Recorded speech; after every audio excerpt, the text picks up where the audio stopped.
Don't do another thing on Instagram until you watch this video, because I'm going to share with you the top 10 biggest mistakes I see sellers make all the time.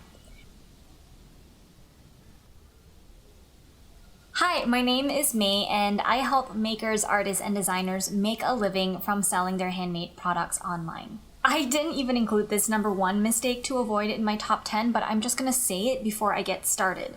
Mistake number 0 would be spending like 6 hours a day on Instagram. Because you are running a business, your top priority is making sales, and clicking around on Instagram all day is not the best use of your time for doing that. You'll want to check out my other videos for tips about how to be successful on short amounts of time. But today specifically, I'm talking about some Instagram technique mistakes that you want to avoid. So let's get started. Mistake number 1, having a lame bio. Okay, the bio is what people see at the top when they look at your profile. So first of all, you want your bio to be captivating.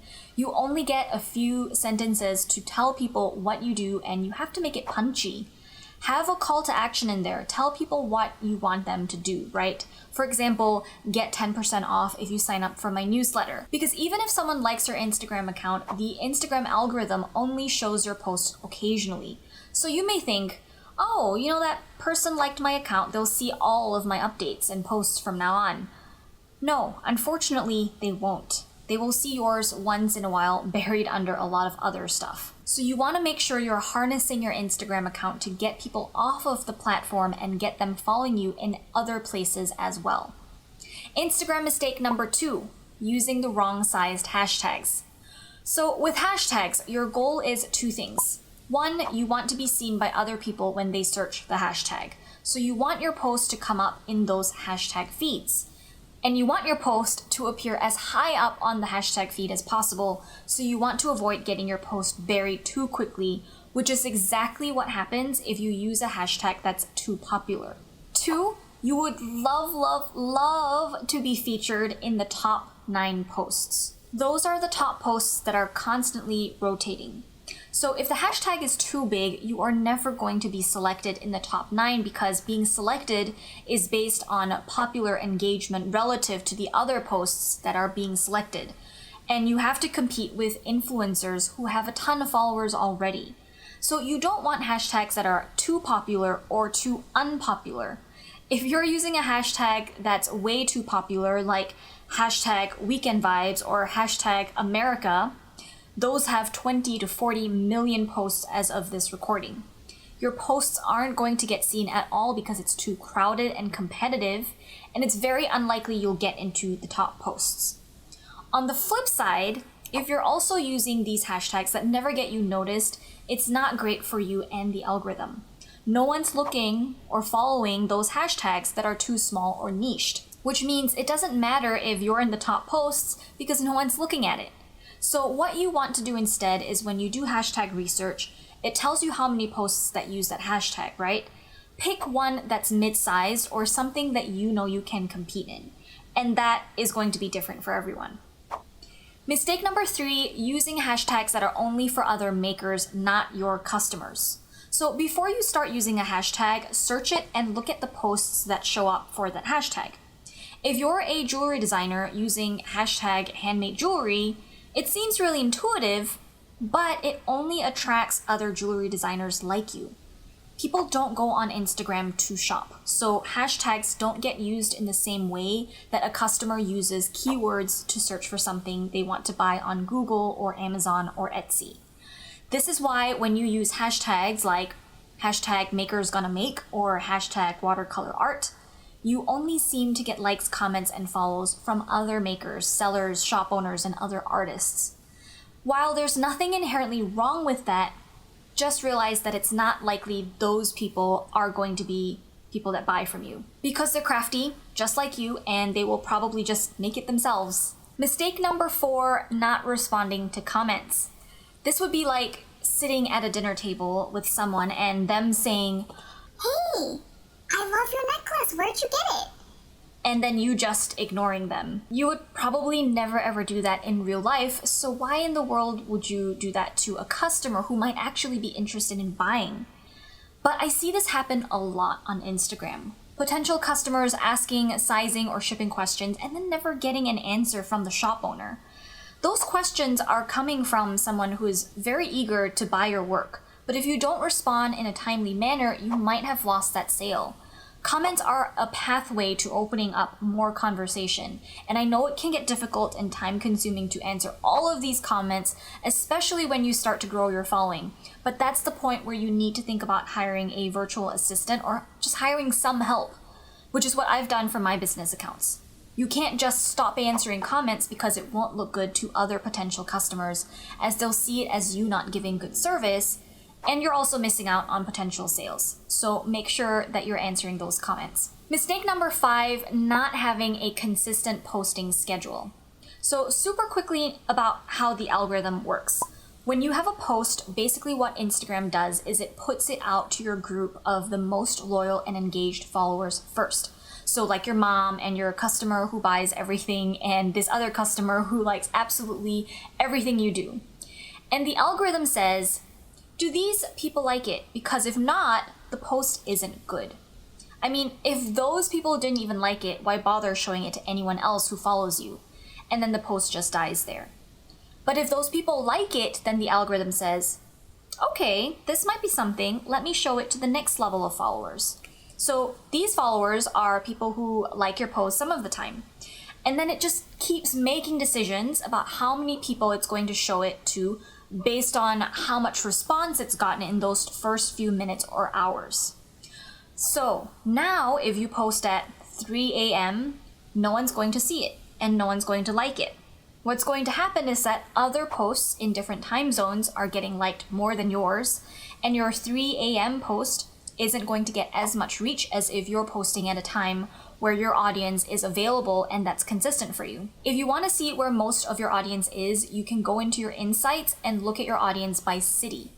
Chances are it's going to be pretty close to your geographic area and your time zone because it's actually natural for most of us to post when we're awake and when we're doing certain parts of our routine, like during lunch break or after dinner.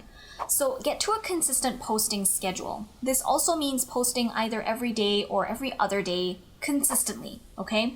It doesn't mean like posting 7 times on one day and then nothing for a week, because then your posts aren't getting filtered out through your audience in a consistent fashion. I have another video talking about the overall Instagram strategy that you should be using, and I'll link that right here. But basically, post consistently. Mistake number 6. Not writing engaging descriptions. I see this all the time, and I know you probably follow some gorgeous photography feeds and they post epically gorgeous photos and then the caption is like a dot and they have like 1 million likes. I get it, but that is the fringe case of posts that have gone viral or they're influencers with millions of followers. For the rest of us, little people, we need to do the best with everything we're given, okay? So you need to practice writing engaging descriptions that people are interested to read. You want to make people enjoy reading your posts. You want to tell a story, make it emotionally grabbing or fun or witty or share some value in some way. Entertain them, educate them, ask questions. You also want to encourage them to follow through on your calls to action. You want them to click on your bio and go to your website and sign up for your email list or make a purchase. And they're not going to do that if you don't have good descriptions telling them exactly what you want them to do. You can't expect them to read your mind, okay? Mistake number 7, not making the first line of your description stand out. Copywriting is all about grabbing a person's attention with one line so they read the next. And the next line grabs them to read the next, and so on.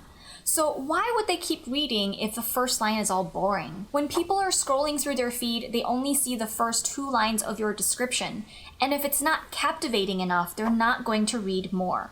So you may as well not even bother posting anything else because it's not going to be read. So make sure you spend extra energy putting thought into what goes into those 2 sentences.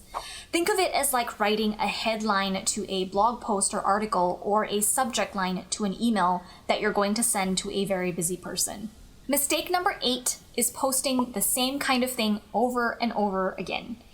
You want to have diversity in your posts, right? So if every post is a sale post or you're only doing lifestyle photos, then it becomes predictable. and people aren't going to engage with it the same way as when you're pattern interrupting, which is a great way to get people engaged.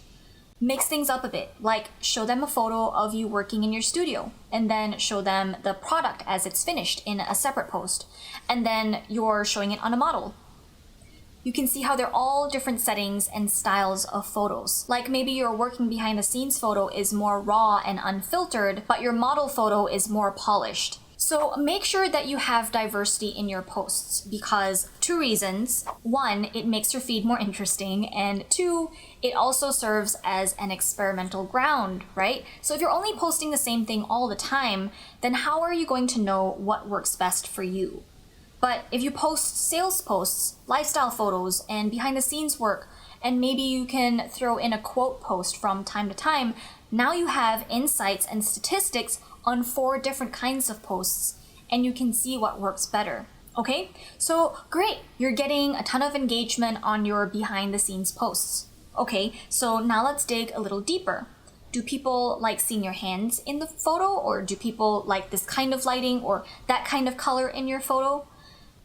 The diversity allows you to explore what kinds of posts are more successful, and then you can continue to tweak your posts from there to be posting the content that works the best for you.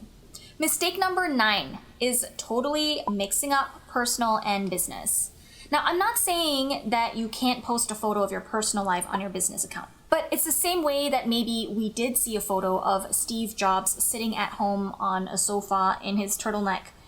A once in a while personal insight into your life thing is fine, but that's completely different from photos of your dogs all the time and the drama about your plumbing bursting and your fight with your partner. So this is not only for what you post, but also how to use Instagram. So if you log onto your business Instagram account and you like your niece's graduation photo and you like some dog photos and all of this other stuff as your business page, the algorithm is going to keep showing you more and more of what it thinks you like. So if you're not using your page truly as your business, that is pursuing ideal customers and working on business relationships, and all you're doing is just liking personal things, it's going to keep showing you stuff that's personal stuff because it's learning by your behavior what you like. So I suggest you split up your personal and business pages and use your business page as, say, like an employee in your shop would use your business page, right? So if you have an employee and you gave them directions like, this is what our Instagram page needs to do to succeed in terms of engagement and in terms of posting, what would they do? And that's what you should be doing as well. Which brings me to number 10. Number 10, biggest mistake is not going out and engaging. I'm going to refer you back to my Instagram strategy video again, but if you just post and run away and log off on the app, you're not going to see the same kind of results as you do, as if you post and then comment on some of the other posts using that hashtag and like some items in your feed. And it's also these comments and these likes on other people's profiles that will make them come back and look at your page. And then when they see your awesome posts and your great bio, and if they like what they see, in other words, if they are your ideal customer, then they will follow you. And then they'll start seeing more of your posts in the future. And it's a cycle that happens. So make sure you're going out and engaging and doing outreach. That's the most important thing that not enough people are doing on Instagram. Having said that, just remember that there is a balance between doing outreach and then also not spending all of your time on doing outreach. Strike a balance. If you enjoyed this video, give it a thumbs up, subscribe to my channel, and leave a comment if you have any questions for me or suggestions for future videos. Stay on to watch this next video on the screen for more handmade business tips.